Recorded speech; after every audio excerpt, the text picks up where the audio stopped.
언술. 에피스템에는 여러 담론들과 담론 구성체에 모여있는 언술들의 집합체로부터 구성된다. 이제 담론을 구성하는 가장 기본적 요소인 언술이 무엇인지 살펴보자. 드레피시와 레비나우의 언급을 보자. 언술은 발화도 명제도 아니고 심리적 실체도 논리적 실체도 아니며 사건이나 관념의 형태도 아니다. 하나의 문장이 어떤 담론적 맥락에서 나타나느냐에 따라 여러 다른 언술로 가능할 수 있다는 의미에서 언술은 발화가 아니다. 푸코는 주장한다. 어떤 미시적 규모의 역사에서는 종은 진화한다는 것과 같은 주장은 다윈과 심슨에게서 같은 언술을 형성한다. 더 세밀한 수준에서 보다 한정된 사용 영역을 고려할 때 우리는 다른 언술들과 마주하게 된다.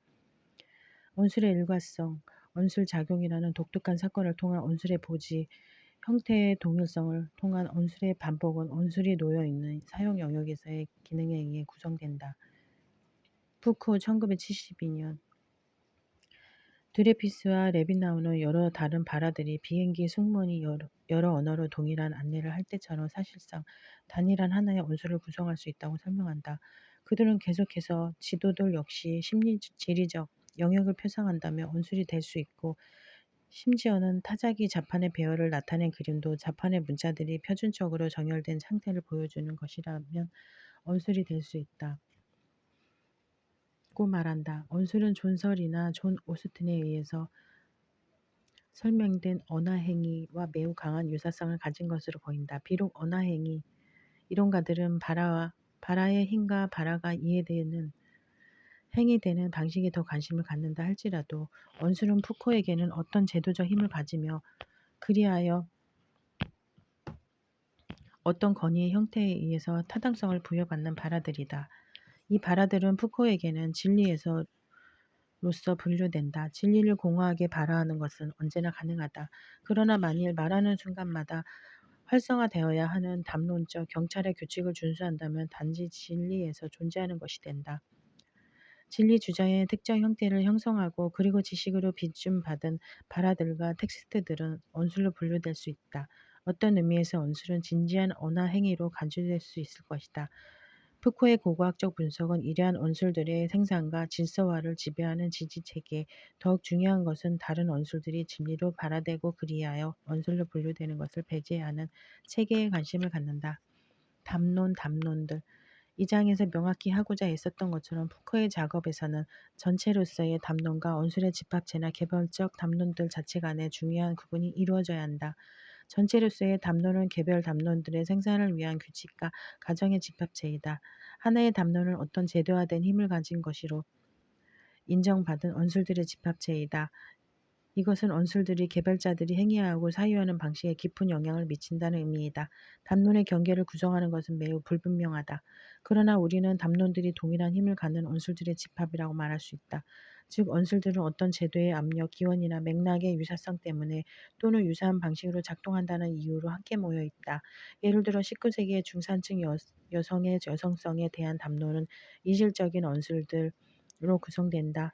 이 언술들은 또한 중산층 여성에게 그들 자신의 동일성에 대한 감각을 갖게 하는 변수들을 구상한다. 이러한 지식에 도전하는 다른 담론들이 있다. 그러나 여성성에 대한 이러한 담론의 빅토리아 시대의 많은 제도들, 교회, 교육체계 등에 의해서 인정받은 지식 유형이다. 그리고 이 제도들은 중산층 여성의 여성성이 보여지는 여러 가능한 형태들에 대한 경계를 생산하는 데 함께 작용한다. 여성주의 이론과 신식민주의 이론에 관한 4, 5장에서 보게 될 것이지만 문화이론가와 비평이론가에게 가장 비판적인 주목을 받으면서 동시에 가장 유용한 것으로 판명된 것은 바로 담론들의 구성 요소에 대한 이러한 관심이다. 푸코 자신은 있는 그대로의 그리고 독립적인 언술들보다는 언술들이 담론들이나 담론 구성체로 연합되는 방식과 이러한 연합을 통해서 힘을 갖게 되는 방식에 더 큰 흥미를 가졌다. 아키브 푸코가 분리시킨 또 다른 담론적 구조는 고문서이다. 푸코는 다음과 같은 영어로 고문서를 기술한다. 나는 어떤 식의 특정 사회를 위해서 표현 가능성의 한계와 규칙들, 보존의 형태와 한계, 기억의 형태와 한계들, 재현의 형태와 한계들을 규정하는 규칙 집단을 의미한다. 이러한 의미에서 아키브는 에피스테메의 관념을 따라 작용하는 것으로 볼 수 있다. 그리고 아키브는 사물의 질서라는 논술에서 수행된 푸코 후기 작업의 분석을 통해서 가장 잘 이해될 수 있다. 푸코 자신이 쓴 이 논문은 나중에 논의하겠다. 아키브는 말해줄 수 있는 것의 형태, 알고 기억할 만한 가치가 있는 것의 한계를 정하는 담론적 메커니즘의 집합제를 보여줘야 한다. 내가 여기서 보다 자세히 검토하고자 하는 것은 이러한 한정과 배제의 의미이다. 왜냐하면 이것이야말로 담론적 구조들의 구성을 이해하는 데 결정적이기 때문이다.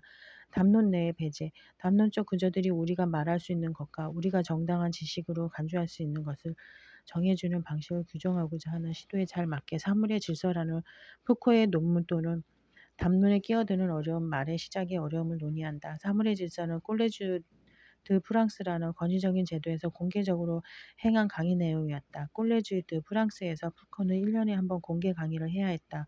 여기서 푸코는 다양한 종류의 사람들 누구나가 참석할 수 있는 학술을 강의를 했다. 그는 말한다. 나는 많은 사람들이 미리부터 바깥에서 무엇이 이상하고 두렵고 무엇이 해가 될지를 생각하지 않아도 되길 바라면서 시작의 부담에서 벗어나고자 하는 유사한 욕망을 처음부터 담론의 다른 편에 있고자 하는 유사한 욕망을 가질 것이라고 생각한다. 이 매우 일반적인 소망에 대한 제도의 응답은 반어적이다. 왜냐하면 제도는 시작을 엄숙하게 하고 시작을 주목과 침묵의 원으로 둘러싸고 시작에 의례화된 형식을 부여하여 시작을 멀리에서도 보다 쉽게 알아볼 수 있도록 하기 때문이다. 이와 같이 권위적인 무대에서 행해지는 강의의 시작은 일반적으로 강연자의 소개와 강연자의 믿을 만한 경력에 대한 열거로 특정지어진다. 그리하여 연사에게 신뢰와 말할 권리, 들을 만한 가치가 있는 것으로 간주될 권리, 모든 다른 목소리를 침묵하게 할 권리를 부여한다. 그러나 여기서 푸코가 드러나게 한 것은 담론의 도입부가 이런 식으로 의례화되었다 하더라도 담론의 시작은 담론이 시작을 규제하려는 이러한 시도들을 피하고자 하는 방식에 달라질 수밖에 없다는 것이다. 사물의 질서에서 푸코는 제도가 처할 수 있는 위험을 막기 위해서 담론이 제도에 의해 규제되는 방식을 논의한다. 그는 담론에게 작동하여 말해줄 수 있는 것과 지식으로 간주될 수 있는 것에 한계를 부여하는 배제의 과정을 기술한다. 첫 번째 배제의 과정을 그는 금지 또는 금기라고 부른다. 서구 사회에서는 죽음이나 성과 같이 논의하기 어려운 주제들이 있다. 영국 문화에서 많은 사람들은 배우자가 죽었을 때 죽음에 관해서 말하는 것에 어려움을 느끼고 진부하지도 경솔하지도 지나치게 형식적이지도 않게 감정을 표현할 어휘의 부족 때문에 가장 절친한 친구들을 기피하고 회피하는 것이 종종 목격된다. 다른 문화와 과거 영국의 문화에서 죽음은 공개적으로 논의되고 말해지기 쉽도록 실질적 관행의 기물등과 같은 광범위한 지원을 갖는 주제였다. 멕시코와 같은 곳에서는 죽음을 둘러싸고 담론이 만기한다. 빅토리아 시대의 영국에서는 언술들, 기물들, 행돌들이 열을 이루고 있었다. 이들은 오늘날에는 병적이고 감상적이라고 여겨졌지만 당시에는 죽음과 슬픔을 논의할 수 있게 해주었다. 빅토리아 시대의 영국에서는 성을 공개적으로 말하고 성을 존중할 만한 것으로 여기는 것이 어려웠다. 성적 주제는 점잖은 사회에서 그리고 남녀가 뒤섞인 모임에서는 모든 대가를 치르고서라도 피해져야 했다. 영국인들이 식민지 경영을 통해서 만나는 몇몇 사회에서는 성에 대해서 매우 다른 견해를 가졌다. 예를 들어 맥밀란이 주목했듯이 인도에서는 다수의 사원들에는 음란한 그림들이 새겨져 있었다. 안내자들은 관광을 하는 마님들이 그 그림을 보지 않게 하려고 주의했다. 실례로 19세기에 인기 있었던 여행 안내서는 특별히 악명 높은 사들에서는 현지 안내인에게 팁을 줄 것을 권고하고 있었다. 그래야 그들이 그 끔찍한 장면을 보지 않아도 되게 해주었기 때문이다.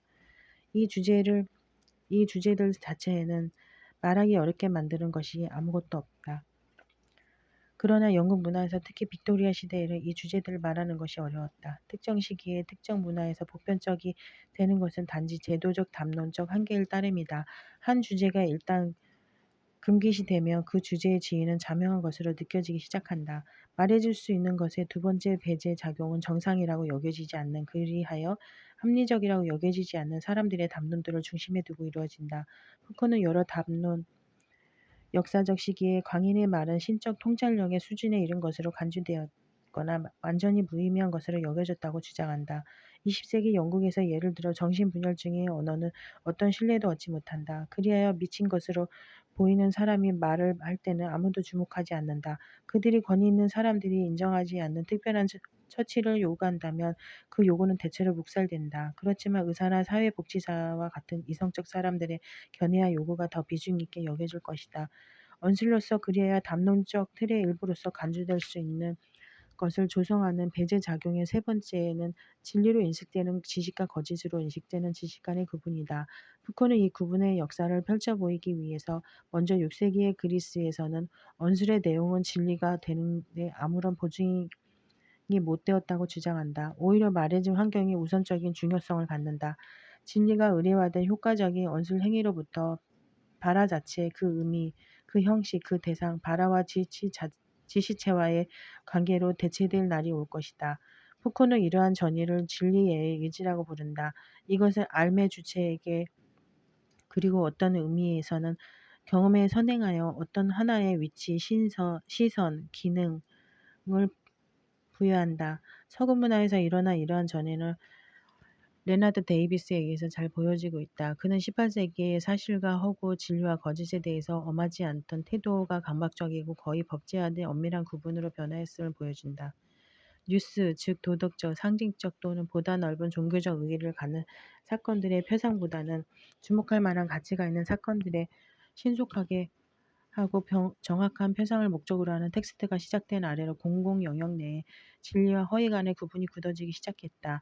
이제 공공 영역은 정부의 개입을 통해서 그리고 출판물에 대한 인지세와 인쇄물에 의한 명예훼손에 관한 법률이 도입됨으로써 지지되고 작동되게 되었다. 이것은 텍스트의 출판 일반에까지 영향을 미쳤다. 소설과 사실에 대한 글이 구분되기 시작한 것도 이때였다. 푸코는 진리의 의지가 여러 제도들, 즉 교육시설, 출판사, 법률제도, 도서관 등에 의해서 지지되어 진리와 허구에 대해 갖는 이러한 강박증을 의문시하는 것으로 불가능할 정도가 되었다는 것을 제시한다. 우리는 이것이 필연적으로 우리의 사유에 대해 지침이 되는 구분이라고 상정한다. 푸코는 이 강박증이 19세기와 20세기 초에 문학에서 있음직한 것에 대한 강박증이라는 이끌었으며 글로 쓰여진 것은 외적 실제에 대한 복사라는 것을 논증하기까지 했다는 것이다. 참된 표상을 생산하는 것에 대한 이러한 관심은 많은 사람들에게 자명한 것으로 보인다. 그리고 진리의 추구는 학문 연구의 목적으로 여겨진다. 우리가 종종 이러한 진리의 의지를 풍부함, 다산성, 보편성을 암시하는 부드러운 힘으로 경험할 동안 우리는 배제를 위해서 고안된 엄청난 장치를 인식하지 못하고 있다. 배제는 본질상 역설적으로 담론이 생산되는 가장 중요한 방식의 하나이다. 담론들의 순환. 배제적 과정에 더하여 푸코는 담론들의 구성 자체가 내적 메커니즘을 갖는 것에 주목했다. 이 메커니즘이야말로 담론들의 존재를 유지시키는 것이다. 이 순환적 메커니즘의 첫 번째가 해설이다. 다른 이론가들에 의해서 해설되거나 비판, 주의되는 담론들은 타당성과 가치를 지닌 것으로 간주된다. 모든 사회에서 담론들 사이에는 대단히 연속적인 일종의 등급이 있다고 우리는 예상한다.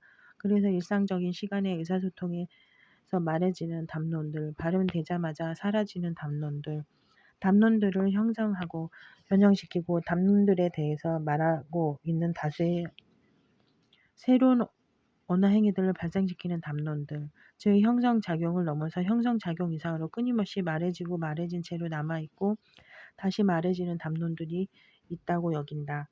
성서, 그 자체의 해설서의 집합체라고도 여겨지는 이러한 본성의 텍스트로 여겨질 수 있었다. 즉 성서에 대한 해설서가 쓰여져 왔고 계속해서 쓰여질 것이라고 어떤 의미에서 이 해설서들이 성서의 존재를 유지시키며 성서가 타당한 지식으로 통용되도록 보장한다. 해설은 텍스트의 풍부함, 충실함, 영원성을 부여한다. 그것도 해설이 해설이라는 바로 그 행위를 통해서 이러한 가치를 창출하는 바로 그 순간, 그러나 해설이 사심 없는 행위는 아니다. 해설의 역할은 결국 텍스트 이면에서 조용히 분절되어 있던 것을 말해내는 것이다. 해설은 항상 대체하나 결코 모면하지는 못하는 역설에 의해서 그럼에도 불구하고 이미 말해진 것을 처음으로 말해야 하고 그리고 결코 말해지지 않았던 것을 지겹도록 반복해야 한다. 이것은 전형적인 문학 비평가들이 문학 텍스트의 참된 의미를 분절해내고자 할 때 채택했던 전략의 한 유형을 상기시킨다. 예를 들어 신비평 그룹은 자신들이 문학 텍스트에 대해 새로운 더 훌륭한 더 포괄적인 해석을 해야 한다고 느꼈다. 그런데 동시에 그들은 이 의미가 텍스트에 이미 들어있는 것으로 특별히 숙련된 비평가나 독자들에 의해서 발견되기를 기다리고 있었다고 주장한다. 푸코의 입장에서는 텍스트의 실제 의미를 발견하려는 이러한 과정은 단지 착각에 의한 것으로 텍스트의 순환을 유지하는 것은 텍스트의 순환을 유지하는 것에 불과하다. 텍스트가 해설에 의해서 순환을 유지시키는 이러한 과정은 대학과 학교에서 이루어진 종류의 문학 비평에서는 특별히 중요하다. 이론가들에 의해 비판적 분석은 그러므로 단순한 연구 행위가 아니라 여성주의 이론가들이 보여주듯이 어떤 텍스트들이 출판될 가치가 있고 계속 인쇄될 것으로 평가될 것이냐에 대해서 효과를 미친다. 문학 연구 분야의 연구자들은 가치 있는 텍스트에 대해서 연구함으로써만이 위상이 생긴다는 것을 잘 인식하고 있다. 가치 있는 텍스트란 기준에 맞고 인정받는 중요한 텍스트, 그리고 또는 이론적으로 복합적인 작업들을 의미한다. 기준에 맞는 텍스트에 대해서 작업하려는 이러한 경향 때문에 기준에서 벗어난 텍스트들은 분석의 가치가 있는 것으로 보여지지 않는다. 따라서 1960년대 여성주의 이론가들은 여성들에 의해 이루어진 초기의 텍스트들에 접근하기 어려웠을 뿐만 아니라 초기 텍스트에 대한 연구의 타당성을 확립하는 데에도 어려움을 겪었다. 기준 외의 텍스트들은 종종 인쇄되지도 않으며 그러므로 학생이나 연구자들이 접근하기도 어렵다. 강사들은 이들을 도서 목록에 포함시키려 하지 않았다. 따라서 해설은 어떤 텍스트들이 계속해서 인쇄되고 교육 체계 내에서 가르쳐지고 연구자들의 작업의 대상이 되는 것을 보장할 뿐만 아니라 해설서가 거의 쓰여지지 않은 텍스트들의 분석을 시작하는 것을 매우 어렵게 만든다.